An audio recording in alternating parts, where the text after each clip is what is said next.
Si te preguntaran cuántos océanos existen en la Tierra, seguramente tengas una respuesta para dar. Sin embargo, no existe un consenso sobre ese número, y hay más formas de responder de las que parece. Te invitamos a conocer cuántos océanos hay realmente y averiguar por qué los límites no siempre están tan claros. Hay algunas preguntas que pueden parecer simples, pero que al formularlas podemos darnos cuenta de que en geografía las clasificaciones pueden ser más complicadas. Por ejemplo, ¿cuál es la isla más grande del mundo? Para algunos es Australia, aunque para nosotros es Groenlandia, ya que Australia se corresponde con el territorio continental de Oceanía. Otro caso es el de cuántos continentes hay. ¿América es uno solo o son más?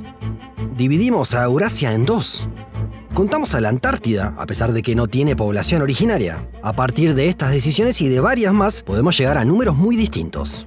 Lo mismo sucede con los océanos, ya que depende de qué criterio utilicemos. Vamos con algunas respuestas iniciales. La más popular seguramente sea que son 5 océanos, en orden de tamaño: Pacífico, Atlántico, Índico, Antártico y Ártico. En todos los casos se trata de grandes cuerpos de agua rodeados por continentes. O, en realidad, en casi todos los casos. El Pacífico está entre Asia y Oceanía de un lado y América del otro. El Atlántico tiene a América en un margen y a Europa y África en el otro. El Índico está entre África, Asia y Oceanía. Y el Ártico se ubica entre América y Eurasia. Pero hay una excepción. El Antártico. Es un gran cuerpo de agua que rodea a un continente, y sus límites hacia el norte son otros 3 océanos. No hay consenso de hasta dónde llega el océano Antártico y comienzan los demás. Incluso hay argumentos para sostener que no cumple con los requisitos para que lo consideremos un océano, y que podemos extender a los otros 3 grandes hacia el sur. Antes de contarte lo que averiguamos, te queremos hablar sobre MyHeritage, el servicio que auspicia este video. No solo es posible rastrear tus antepasados y construir tu árbol genealógico, sino que además ofrece la posibilidad de realizar una prueba de ADN para conocer tus orígenes étnicos. Es súper fácil. Llega el kit, tomas la muestra y se envía por correo. Luego se analiza en el laboratorio y te envían los resultados. Y así había descubierto varias cosas, como que la mayoría de mis antepasados eran europeos, que era algo que más o menos ya sabía. Pero esto fue una sorpresa total. Hay una parte de ellos que eran del centro de América y no tenía idea de eso. Y hay más. En la parte de coincidencias de ADN, MyHeritage compara mis resultados con los de otras personas que también lo hicieron y estima qué parentesco podemos tener. Otra de las novedades es rasgos de ADN, en donde puedo acceder a 40 informes sobre personalidad, nutrición y estilo de vida. Son temas súper variados. Me dice, por ejemplo, que soy más madrugador que noctámbulo, y es 100% cierto, rindo mucho mejor a la mañana. También me dice que tengo un rendimiento de memoria superior a la media. Y está impresionante, miren este nivel de estrés. Con el código UMI27 podrás acceder a un descuento especial y tener tu prueba de ADN por solo 27 euros. Además tendrás envío sin costo y una prueba gratis de 30 días de todas las herramientas que tiene MyHeritage. Te dejamos el enlace en este código QR y en la descripción del video. De regreso en el agua, si no consideramos al Antártico, tendríamos entonces 4 océanos. Es la postura que adoptó la Organización Hidrográfica Internacional en este documento. Se trata de una publicación de 1953, que sigue siendo oficial, en donde se detallan los límites de los océanos y mares. Tiene varias décadas de vida, algunas controversias y se quiso modificar, pero el organismo no adoptó una nueva versión a pesar de que ya pasaron más de 70 años. Es súper interesante porque detalla exactamente hasta dónde llega un océano y comienza otro. Lo podemos ver en este mapa interactivo que toma como base esa clasificación.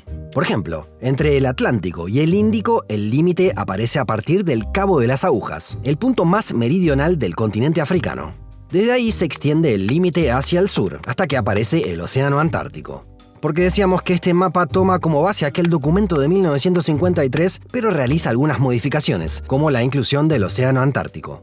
Hay un tema que puede resultar controvertido de la Organización Hidrográfica Internacional y se puede ver en este mapa. Hay muchos mares que se suelen considerar como parte de océanos que están diferenciados. Por ejemplo, el Mar Caribe, la Bahía de Bengala o el Mar del Coral no aparecen dentro de los océanos Atlántico, Índico y Pacífico respectivamente, sino aparte.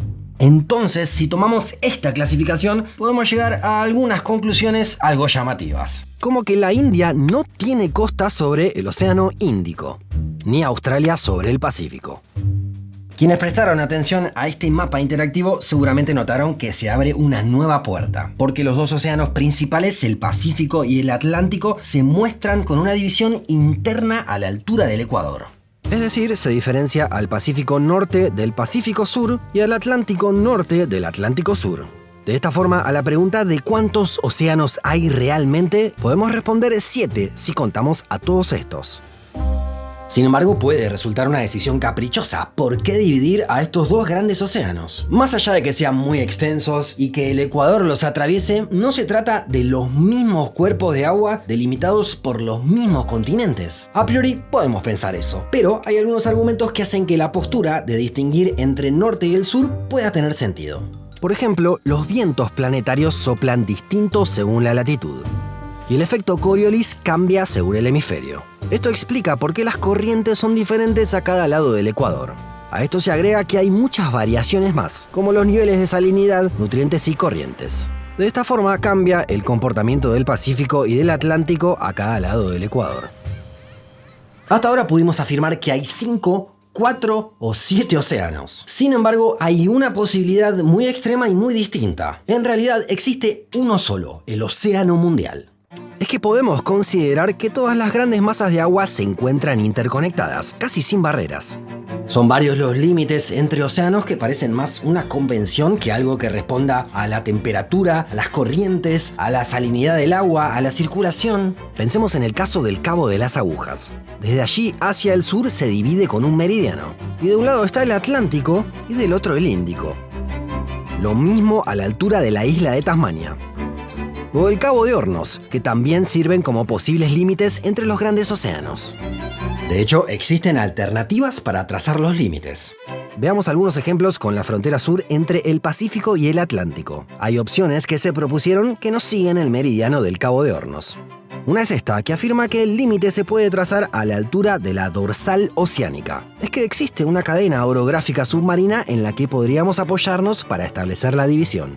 Otra alternativa es esta, siguiendo el arco de las Antillas Australes. La trayectoria parte de la isla de los Estados e incluye a las Aurora, Georgias, Sandwich, Orcadas, Shetland y llega a la península antártica.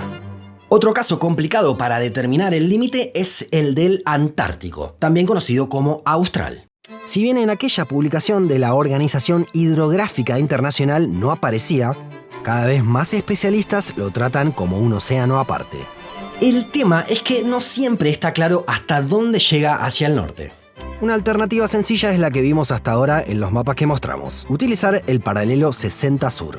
Es bastante simple para dibujar en los mapas y es estable, aunque se relaciona más con lo convencional que con lo que pasa en la naturaleza. La otra alternativa, en cambio, es fijarse en la corriente circumpolar. Se trata de un flujo de agua continuo que va en dirección al este y que actúa como frontera entre las aguas más frías del sur y más templadas del norte. Es una línea gruesa y cambiante. La convergencia antártica se ubica a esta altura, justo al norte de la corriente circumpolar, y podría ser el límite del océano Antártico. Tiene más relación con la temperatura del agua, pero también un problema: es una línea que está en constante movimiento.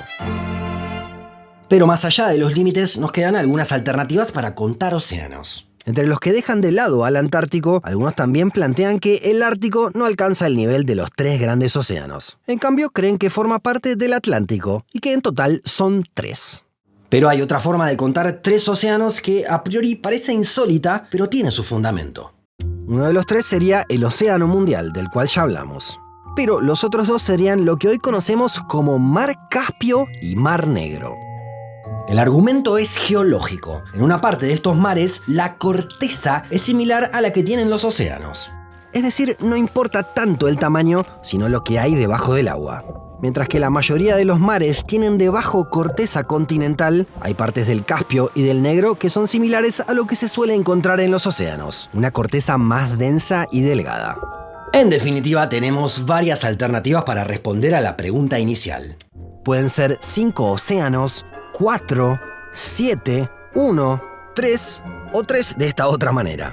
Si tenemos que elegir una alternativa, la que más nos convence es la de 5 océanos, pero no con un límite definido en el Austral, sino alrededor de la convergencia antártica. ¿Cuántos océanos hay realmente? Déjanos tu comentario más abajo. Y no te olvides de que con el código UMI27 podrás acceder a la prueba de ADN de MyHeritage por solo 27 euros. Además tendrás envío sin costo y 30 días gratis para probar todas las herramientas de la plataforma. Hasta la próxima.